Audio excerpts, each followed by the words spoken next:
How to make diabetic low glycemic breadcrumbs part 1 of 2.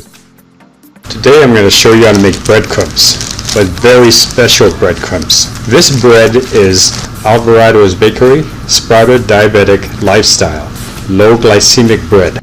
Welcome to Healthy Vegan Living!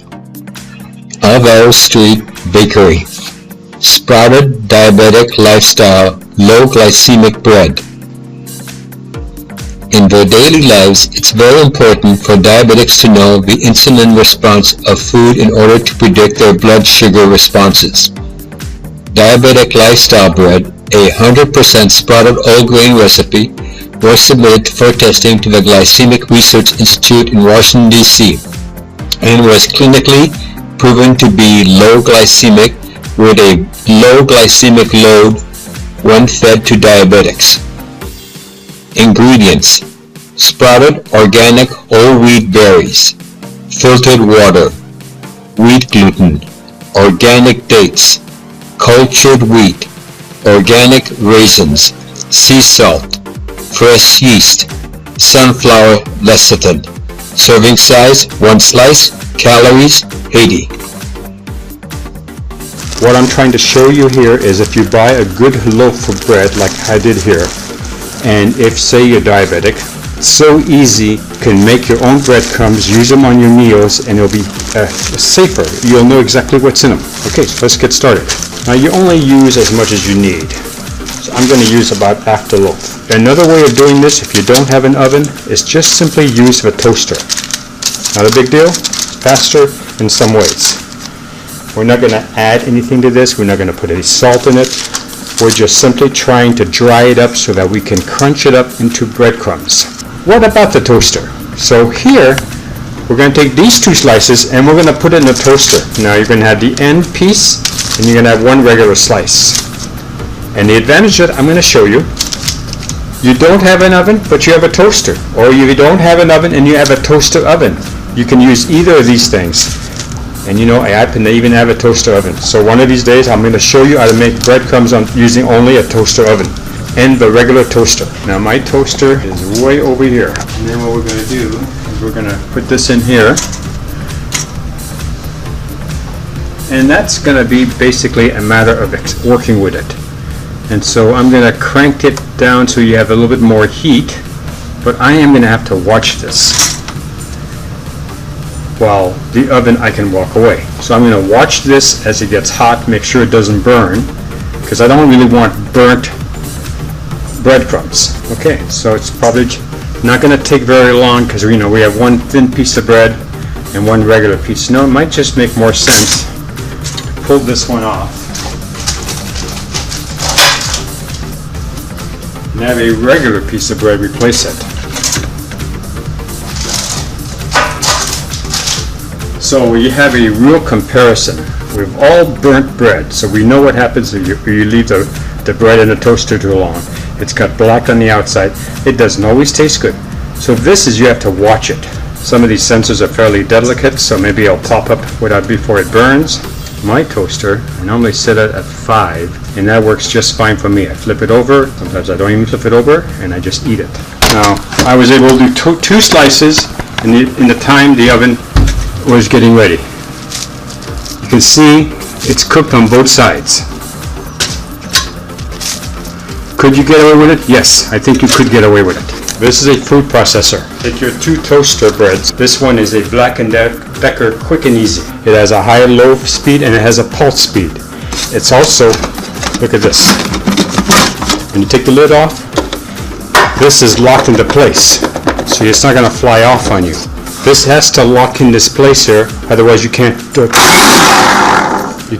the blades. Alright, you could take your pieces of toast and you could lay them in. Now there's some things you need to consider. When you make your breadcrumbs, there can't be any moisture at all. And what you do after you use them for your meal or whatever you're going to be making with them, you've got to do this. You've got to make sure that it cools down after you've cooked them in the oven or in your toaster, and that if you put it in the freezer, that there's absolutely no moisture. Otherwise it'll clump up and you'll have yourself a mess on your hands. Alright, so assuming that this is all ready to go, I think that for me I would have probably waited a little longer You have to do it at lower temperature so you don't burn it. So let's say this was ready. Lock it in place.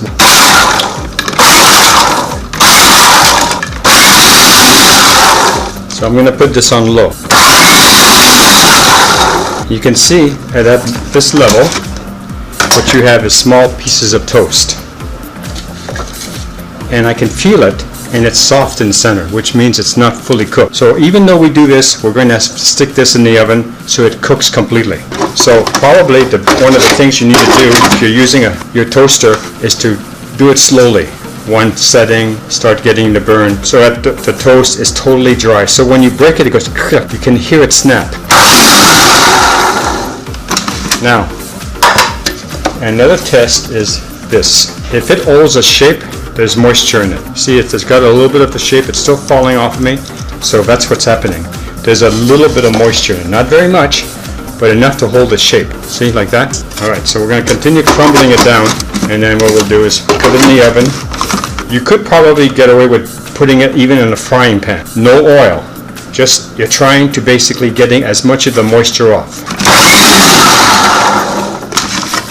Now, if I was making bread pudding or something like that, I could probably get away with this because that's about the consistency of what you're looking for. But we're not. We're making breadcrumbs. So it's totally different. Okay, now we're going to pull this out of here and we're going to put it in the frying pan and see if we can make a way to be able to get the rest of the moisture off. We're doing this because I'm trying to show that you could still make breadcrumbs at the dorm or say a little house. You don't have all the appliances. This is just a normal cast iron pan. And what I'm doing is I'm making sure there's no, see these brown spots, there is no residue at all because I don't want any of the olive oil to permeate my bread that I'm cooking.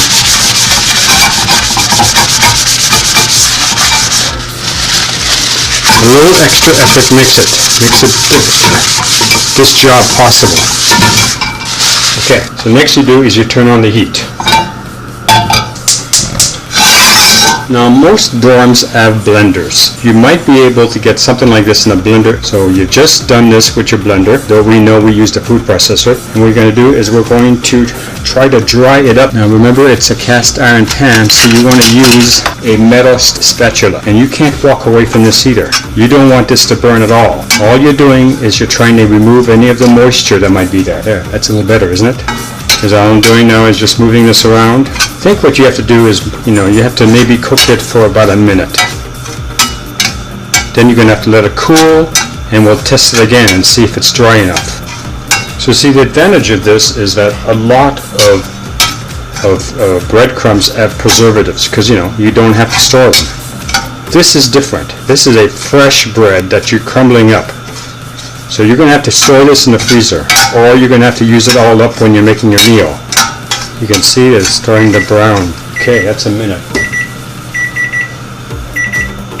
So we're going to take it off the stove, turn this off, put it back into a plate.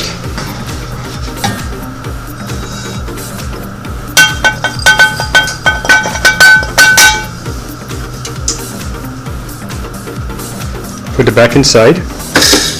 Put this back over here. Plug it back in. See the steam from the heat.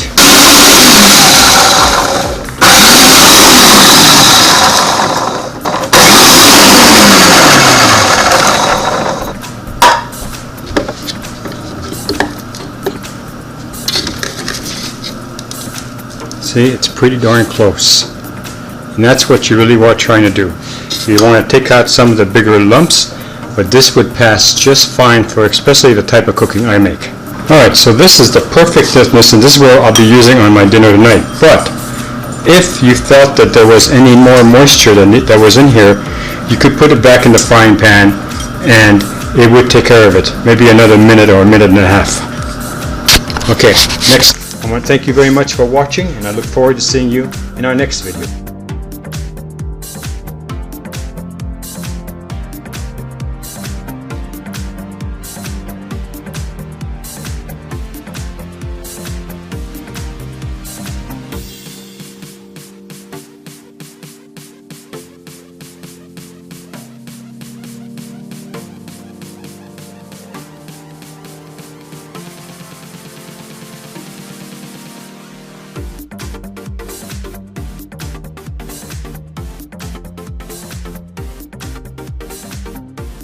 If you like this channel, please subscribe.